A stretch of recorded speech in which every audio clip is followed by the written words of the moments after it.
ഈ ദിവസങ്ങളിൽ ഇന്ത്യയുടെ രാഷ്ട്രീയ അന്തരീക്ഷത്തിൽ നിറഞ്ഞു നിൽക്കുന്നത് വനിതാ സംവരണ ബില്ലാണ്. ശരിയായി പറഞ്ഞാൽ ആ വാക്കുപോലും ഉപയോഗിക്കാൻ പാടില്ലാത്തതാണ്. ഇതൊരു ഭരണഘടനാ ഭേദഗതിയാണ്. 131ാമത് ഭരണഘടനാ ഭേദഗതിയാണ് കൊണ്ടുവന്നത്. അതുകൊണ്ട് ഉദ്ദേശിക്കുന്നത് 33% സീറ്റുകൾ പാർലമെൻറ്റിലും നിയമസഭകളിലും സ്ത്രീകൾക്ക് സംവരണം ചെയ്യുക എന്നുള്ളതാണ്. ഇതിനൊരു ചരിത്രമുണ്ട്. 2023 എനിക്ക് തോന്നുന്നു 106ാം ഭരണഘടനാ ഭേദഗതി ബില്ല് കൊണ്ട് തന്നെ ഈ പറഞ്ഞ രീതിയിൽ 33% സീറ്റുകൾ സ്ത്രീകൾക്ക് സംവരണം ചെയ്ത് കഴിഞ്ഞതാണ്. പിന്നെ എന്തിനാണിത്?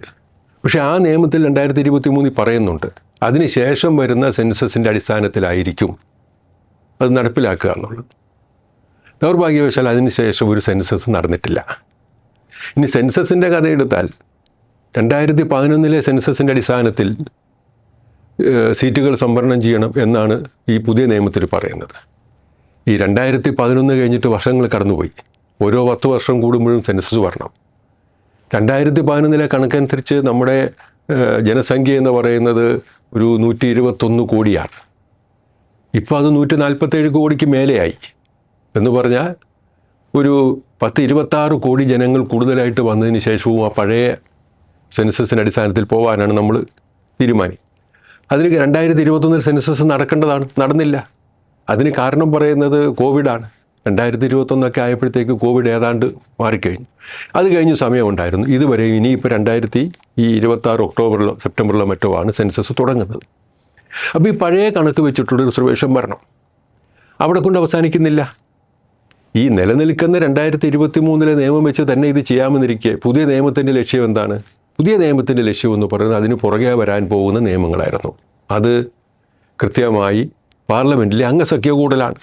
പാർലമെൻറ്റിലെ അംഗസംഖ്യ 850 ആക്കാൻ തീരുമാനിക്കണം. അതിനുള്ള ബില്ല് അതിൻ്റെ പുറകെ ഏതായാലും അത് അവതരിപ്പിക്കേണ്ടി വന്നില്ല, ഇത് പാസ്സാവാഞ്ഞതുകൊണ്ട്. അതെന്തിനാണ് 850 ആക്കുന്നത്? 850 ആക്കുമ്പോൾ എന്ന് പറഞ്ഞാൽ പഴയ 2011 സെൻസസിൻ്റെ അടിസ്ഥാനത്തിൽ വരുമ്പോൾ സ്വാഭാവികമായും പോപ്പുലേഷൻ കൂടിയ ഉത്തരേന്ത്യൻ സംസ്ഥാനങ്ങൾ, ആ സംസ്ഥാനങ്ങൾക്ക് ഭാരിച്ച ഇതിലുള്ള നമ്പർ കിട്ടും. അപ്പോൾ അവസാനം ഒരു നിയമമായി ഭേദഗതിയായി പാർലമെൻറ്റിൽ വന്നില്ലെങ്കിൽ പോലും പരോക്ഷമായി പ്രതിപക്ഷങ്ങൾക്ക് ഒരു ഉറപ്പ് ഭരണകക്ഷി കൊടുക്കുന്നു. എല്ലാ സംസ്ഥാനങ്ങളിലും 50% സീറ്റ് വെച്ച് കൂട്ടാം. അത് നല്ല രസകരമായൊരു കണക്കാണ്. നോക്കുമ്പോൾ വളരെ സത്യസന്ധമാണ്. പക്ഷേ 80-ന് 50% കൂട്ടുമ്പോൾ അത് 120 ആകും. 20-ന് 50% കൂട്ടിയാൽ 30 ആവത്തുള്ളൂ. അപ്പോൾ ഈ തെക്കേന്ത്യൻ സംസ്ഥാനങ്ങളുടെ ഒരു ഷെയർ, അതിനകത്ത് 50% കൂട്ടുമ്പോൾ വരുന്ന വ്യത്യാസവും വലിയ സംഖ്യ നിൽക്കുന്ന 80-ഉം 53-ഉം ഒക്കെയുള്ള ബീഹാറും UP ഒക്കെ പോലെയുള്ള സംസ്ഥാനങ്ങൾ, അവിടുത്തെ സംഖ്യ അനുസരിച്ച് വലിയ സംഖ്യ വ്യത്യാസവും വരും. അങ്ങനെ വന്നാൽ ആ മതഭ്രാന്തിന് അടിമപ്പെട്ട് നിൽക്കുന്ന കുറേ സംസ്ഥാനങ്ങൾ, യോഗി ആദിത്യനാഥിനെ പോലെയുള്ള അങ്ങനെയൊക്കെയുള്ള ആളുകൾ നിൽക്കുന്ന സംസ്ഥാനങ്ങൾ, ആ ഭാഗത്ത് വീണ്ടും മതഭ്രാന്ത് കത്തിച്ച് വീണ്ടും അധികാരത്തിൽ തുടരാൻ അത് ഉറപ്പുവരുത്തുന്നതിന് വേണ്ടിയിട്ടുള്ള ഒരു നടപടിയാണ് വനിതാ സംവരണം എന്നുള്ള നിലയിൽ ഇപ്പോൾ കൊണ്ടുവരാൻ ആഗ്രഹിച്ചത്. അല്ലായിരുന്നുവെങ്കിൽ 2023 തൊട്ട് അത് നിയമം പാസ്സാക്കിയ കാലം തൊട്ട് ഇവിടെ നിൽക്കുകയാണ്. ഇതുവരെയും ആ വനിതാ സംവരണം കൊണ്ടുവരുന്നതിനെ പറ്റി ആലോചിച്ചില്ല. അപ്പോൾ അങ്ങനെ 2-3 കാര്യങ്ങൾ ഇതിനിടയിൽ നമ്മൾ ശ്രദ്ധിക്കേണ്ടതുണ്ട്. ഈ പാർലമെൻറ്റിൽ വളരെ കൃത്യമായി BJPക്ക് അറിയാം ഈ ഭരണഘടനാ ഭേദഗതി പാസ്സാവില്ല. കാരണം അതിന് 3/2 ഭൂരിപക്ഷം വേണം. 3/2 ഭൂരിപക്ഷം ഒരു കാരണവശാലും BJP ഇപ്പോൾ കഷ്ടിച്ചാണ് ഈ കഴിഞ്ഞ പാർലമെൻറ്റ് തിരഞ്ഞെടുപ്പിൽ ജയിച്ചത്. അപ്പോൾ അവർക്കും സഖ്യകക്ഷികൾക്കും കൂടി NDAക്ക് മൊത്തത്തിൽ അത് കൊണ്ടുവരാൻ കഴിയില്ല എന്നറിയേ തന്നെ ഈ തെരഞ്ഞെടുപ്പിൻ്റെ ഒരു കാലഘട്ടത്തിൽ, സാധാരണ ഈ ഒരു തെരഞ്ഞെടുപ്പിൻ്റെ കാലഘട്ടത്തിൽ അങ്ങനത്തെ മേജറായിട്ടുള്ള ഡിസിഷൻസ് വരുന്നതല്ല. നമുക്കറിയാം, നമുക്കിവിടെ MCC ഉള്ളതുകൊണ്ട് അതിനെ പലതും എന്ന് പറഞ്ഞതുപോലെ തന്നെ ആ സമയത്ത് അതൊരു നീതിപൂർവമായ മാന്യമായ അന്തസ്സായ ഒരു രീതിയല്ല ഒരു ഭരണപക്ഷത്തിൻ്റെ ഭാഗത്തു നിന്നും വിവിധ സംസ്ഥാനങ്ങളിൽ തിരഞ്ഞെടുപ്പ് നടക്കുമ്പോൾ ഇത്രയും വലിയ വ്യത്യാസങ്ങളുണ്ടാക്കുന്ന ഒരു തീരുമാനം കൊണ്ടുവരുന്നത്. എന്നിട്ടും അത് പാർലമെൻറ്റിൽ കൊണ്ടുവരുന്നു. സാങ്കേതികമായി പാർലമെൻറ്റ് ഈ തെരഞ്ഞെടുപ്പ് ചട്ടങ്ങളുടെ പരിധിക്കകത്ത് വരാത്തതുകൊണ്ട് അത് കൊണ്ടുവരുന്നു എന്ന് വെക്കാം. അപ്പോഴും അതിൽ ശ്രമിക്കുന്നത് വനിതകളുടെ സംവരണത്തിൻ്റെ ആളുകളായി ഞങ്ങൾ നിൽക്കുന്നു എന്ന് പറയുന്നു. അവിടെ കൊണ്ട് അവസാനിക്കുന്നുണ്ടോ? ഇന്ത്യയിലെ സാധാരണക്കാരായ മനുഷ്യർ വിശ്വസിക്കുന്നു ഇത് അവിടെ അവസാനിക്കുന്നതല്ല. കാരണം ഉറപ്പായിട്ടും ഈ പാർലമെൻറ്റിൽ പാസ്സാവില്ല എന്നറിയുന്ന ഏതാനും മണിക്കൂറുകൾ മാത്രം ആയുസുള്ള ഒരു ബില്ലിനെ പാർലമെൻറ്റിൽ കൊണ്ടുവന്ന് അത് പരാജയപ്പെടുന്നതിന് നിശബ്ദമായി സാക്ഷ്യം വഹിക്കുന്നൊരു പാർട്ടിയാണോ BJP? അല്ല എന്ന് നമുക്കറിയാം. കാരണം അങ്ങനെ ആയിരുന്നെങ്കിൽ, അത് പാസ്സാക്കാനായിരുന്നെങ്കിൽ അവർ പ്രതിപക്ഷ കക്ഷികളുമായി ചർച്ച നടത്തുമായിരുന്നു. നമുക്ക് വനിതകളുടെ കാര്യത്തിൽ ഇങ്ങനെ ഒരു നീതി നടപ്പാക്കേണ്ടതുണ്ട്, അതെങ്ങനെ പാസ്സാക്കാൻ കഴിയും? അങ്ങനെ ഒരു സർവകക്ഷി യോഗം വിളിച്ചില്ല. അങ്ങനെ ഒരു ആലോചന നടത്തിയില്ല. എന്നിട്ടും ഈ ബില്ല് കൊണ്ടുവരുന്നു. അപ്പോൾ ചില ശുദ്ധ മനസ്സിലായ ഇന്ത്യക്കാരെങ്കിലും ചിന്തിക്കുന്നുണ്ടാവും, ഇതിനു മുന്നിൽ എവിടെയോ ഒരു ഹിഡൻ അജണ്ടയുണ്ട്. എന്താകാം അത്? അതാണ് ഇന്ത്യയിലെ സാധാരണക്കാരും ചിന്തിക്കുന്നത്. കാരണം ഇനി തെരഞ്ഞെടുപ്പ് നടക്കാനിരിക്കുന്നു പ്രധാനമായിട്ടും തമിഴ്നാട്ടിലും വെസ്റ്റ് ബംഗാളിലുമാണ്.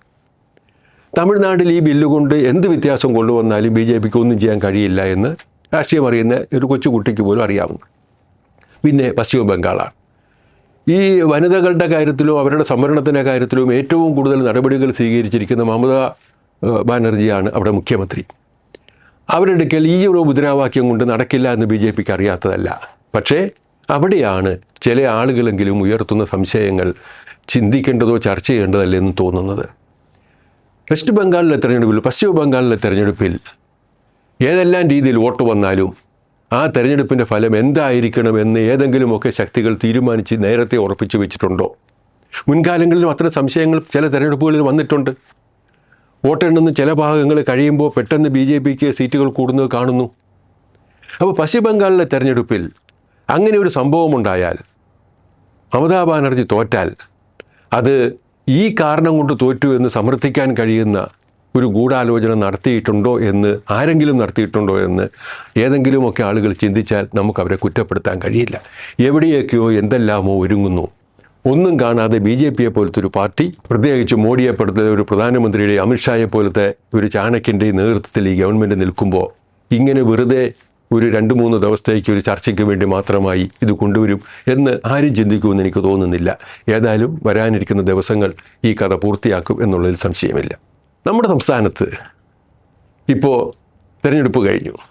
നമ്മൾ പറയാറുണ്ട് മഴ പെയ്ത് കഴിഞ്ഞ് മരം പെയ്യുമെന്ന്. ഇപ്പോൾ അതാണ്. ഇവിടെ പല മരവും ഇങ്ങനെ പെയ്തുകൊണ്ടിരിക്കുകയാണ്. ഇതൊക്കെ വൻമരമാകുമെന്ന് കരുതിയവരാണ് ചിലരൊക്കെ. ഇപ്പോൾ എന്താ സ്ഥിതി?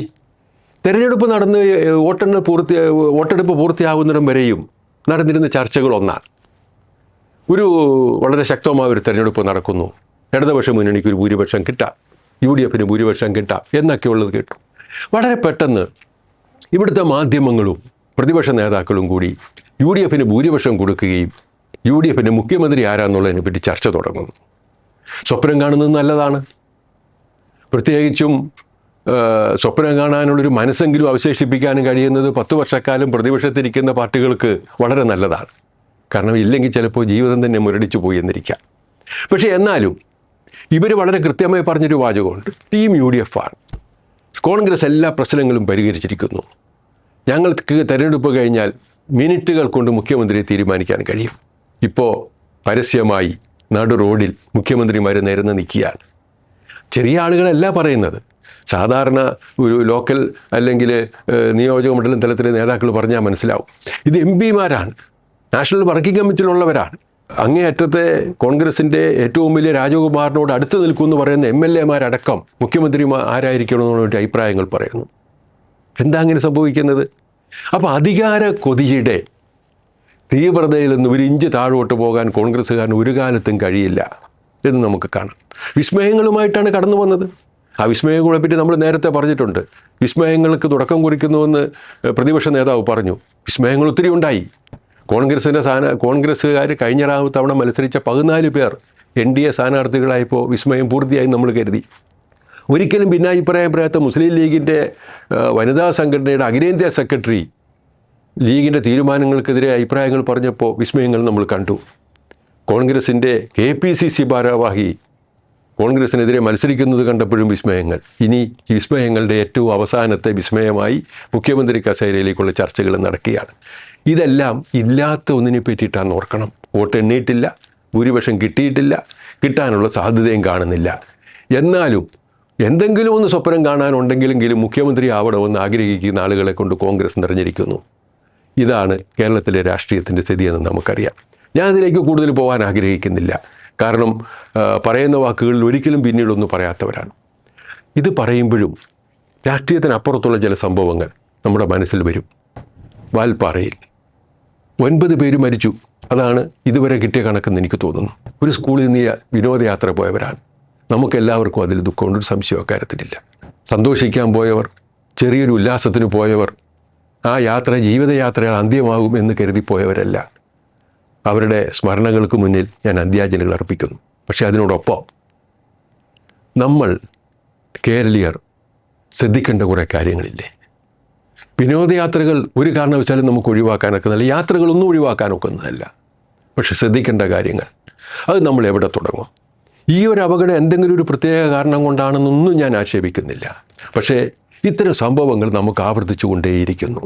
റോഡിലെ അപകടങ്ങൾ, റോഡ് അപകടങ്ങൾ, പ്രത്യേകിച്ചും അത് തീർത്ഥയാത്രയ്ക്ക് പോകുമ്പോൾ, വിനോദയാത്രയ്ക്ക് പോകുമ്പോൾ നമ്മുടെ റോഡുകളിലെ ദിശാഫലകങ്ങൾ, അതുപോലെ തന്നെ അത്തരം സൈൻ ബോർഡുകൾ, പിന്നെ വാഹനങ്ങളുടെ സ്ഥിതി, ഇതൊക്കെ കുറേ കൂടി നമ്മൾ ശ്രദ്ധിക്കേണ്ടതല്ലേ? അതിനപ്പുറം ഒരു സെൻസ് നമുക്ക് വേണ്ടേ? നമ്മൾ വാഹനം ഓടിക്കുമ്പോൾ നമ്മളിതിൻ്റെ എല്ലാം ഒരു അധീപനാണ്, ഇതിനൊക്കെ അതീതമാണെന്നുള്ള ചിന്തയിൽ ഒരു അവസ്ഥയിൽ നമുക്കിപ്പോൾ അങ്ങനെ ഏതെങ്കിലും ഒരു കാരണവശാൽ വാൽപ്പാറ അപകടവുമായി ഞാൻ ബന്ധപ്പെടുത്താനല്ല. പക്ഷേ നിരവധി മരണങ്ങൾ നമ്മുടെ മുന്നിൽ നടക്കുമ്പോൾ നിരപരാധികളായ മനുഷ്യർ, സ്ത്രീകളും കുട്ടികളും പ്രായമായവരും എല്ലാവരും മരിച്ചു വീഴുമ്പോൾ അറിയാതെ ഒന്ന് നമ്മൾ ആലോചിച്ചു പോകും. നമ്മുടെ വാഹനങ്ങൾ ഓരോന്നും എടുക്കുന്നതിന് മുമ്പ് അതിൻ്റെ എല്ലാ സിസ്റ്റവും പ്രവർത്തിക്കുന്നുണ്ടോ നമ്മൾ നോക്കാറുണ്ടോ? നമ്മുടെ റോഡുകൾ, പുതിയ റോഡുകളൊക്കെ ആണെങ്കിൽ വലിയ നിലവാരത്തിലാണ്. അപ്പോൾ സ്വാഭാവികമായി നല്ല റോഡുകൾ കാണുമ്പോൾ സ്പീഡ് എടുക്കാൻ തോന്നും. പക്ഷേ ഈ റോഡുകളിൽ പലതും പുതിയതുമാണ്. അപ്പോൾ അങ്ങനത്തെ റോഡുകളിൽ പതിയിരിക്കുന്ന അപകടങ്ങളുണ്ട്, വല്ലാത്ത വളവുകളുണ്ട്. അതിൻ്റെ എല്ലാം ആ സൂചനകൾ കൃത്യമായി അവിടങ്ങളിലുണ്ടോ? അവയൊക്കെ ഇല്ല എങ്കിൽ അവയൊക്കെ ഉണ്ടാവേണ്ടതല്ലേ? അല്ലെങ്കിൽ ആ രീതിയിലുള്ള പുതിയ റോഡുകളിലേക്കൂടെ യാത്ര ചെയ്യുമ്പോൾ ഡ്രൈവർമാർ കൂടുതൽ ശ്രദ്ധിക്കേണ്ടതല്ലേ? മനുഷ്യജീവൻ നമുക്ക് തിരിച്ചു വെക്കാൻ കഴിയാത്തതാണ്. അതുകൊണ്ട് അത്തരം കാര്യങ്ങളിലെ മുൻകരുതലുകൾ നമ്മളുടെ യാത്രകൾക്കിടയ്ക്ക് മുമ്പും പൊതുവായ നമ്മുടെ സാഹചര്യങ്ങളിൽ നമ്മൾ സൃഷ്ടിക്കുന്നതിനെ പറ്റിയിട്ടും ആലോചിക്കണം. എന്തിന്? സൈക്കിളിൽ പോകുന്നവർ പോലും ഹെൽമെറ്റ് വെച്ചുകൊണ്ട് പോകുന്നത് നല്ലതായിരിക്കും എന്ന് പറയുന്നത്. കാരണം നമ്മുടെ റോഡിൽ കൂടെയാണ് അവർ പോകുന്നത്. അവർ മോട്ടോർ ഉപയോഗിക്കുന്നില്ല, മോട്ടോർ വാഹനമല്ല. പക്ഷെ പോകുന്ന റോഡിൽ കൂടിയാണ്. വഴിയെ പോകുന്നൊരു വാഹനം തട്ടിയാലും സൈക്കിൾ യാത്രക്കാരൻ താഴെ വീഴും. അങ്ങനെ വന്നാലും അവൻ്റെ ജീവൻ രക്ഷിക്കേണ്ടതല്ലേ? അപ്പോൾ അങ്ങനെയുള്ള കുറേ കാര്യങ്ങൾ നമ്മളിനി ശ്രദ്ധിക്കേണ്ടതില്ലേ? നമ്മളെല്ലാത്തിലും മുമ്പിലാണെന്ന് പറയുമ്പോഴും ആ മുമ്പിൽ നിൽക്കുമ്പോഴും ഇനിയും ശ്രദ്ധിക്കേണ്ട കുറേ കാര്യങ്ങൾ വാതിലുകൾ തുറന്ന് നമ്മുടെ മുന്നിൽ നിൽക്കുന്നു. നമുക്കവ പരിശോധിക്കണം. നമ്മൾ ലോകത്തിലേക്ക് നമ്മളൊന്ന് നോക്കിയാൽ അവിടെയും പലതും കാണാൻ കഴിയും. ഈ കഴിഞ്ഞ വാരം ഒരു വിധത്തിൽ പറഞ്ഞാൽ കുറേ ആശ്വാസം ഉണ്ടാക്കുന്നതാണ്. എന്താണ്? അവിടെ യുദ്ധവിരാമം വന്നിരിക്കും. യുദ്ധവിരാമം അല്ലെങ്കിൽ ഒരു വെടിനിർത്തൽ പ്രഖ്യാപിച്ചിരിക്കുന്നു. വെടിനിർത്തൽ പലതവണ പ്രഖ്യാപിച്ചു. ഈ ലോകം കണ്ടിട്ടില്ലാത്ത ഭ്രാന്താണ് നമ്മളവിടെ കണ്ടത്. ഒരിക്കലും വരാൻ പറ്റാത്ത രീതിയിലുള്ള യുദ്ധങ്ങൾ ഉണ്ടാവുന്നു കാരണങ്ങളില്ലാതെ. വെറുതെയുള്ള ഭയത്തിൻ്റെ പേരിൽ യുദ്ധമുണ്ടായി. ഇപ്പോൾ ആ വെടിനിർത്തൽ വരുന്നു. ഹോർമൂസ് കടലിടുക്ക് തുറന്നിട്ടിരിക്കുന്നു. ഈ നിമിഷം അത് തുറന്നു കിടക്കുകയാണ്. അടുത്ത നിമിഷം എന്തായിരിക്കും എന്നുള്ളതിനെ പറ്റി ആർക്കും പറയാൻ കഴിയില്ല. അതിനിടയിൽ ട്രംപ് എന്തുമാത്രം ഭ്രാന്ത് കാണിക്കാവുന്നതിൻ്റെ അങ്ങേയറ്റമായി അദ്ദേഹം ക്രിസ്തുവായി അവതരിക്കുന്നത് വരെ കണ്ടു. പോപ്പിനോട് യുദ്ധം പ്രഖ്യാപിക്കുന്നു. അതല്ല പ്രധാനപ്പെട്ട കാര്യം.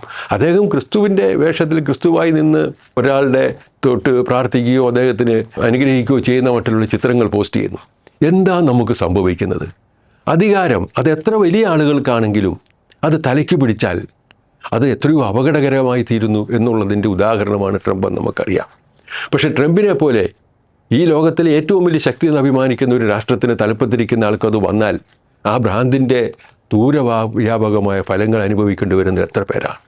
എത്ര ജനതയാണ്, എത്ര മനുഷ്യരാണ് അവിടെ ഇല്ലാതായത്? എത്ര സ്വത്താണ്, സമ്പത്താണ്?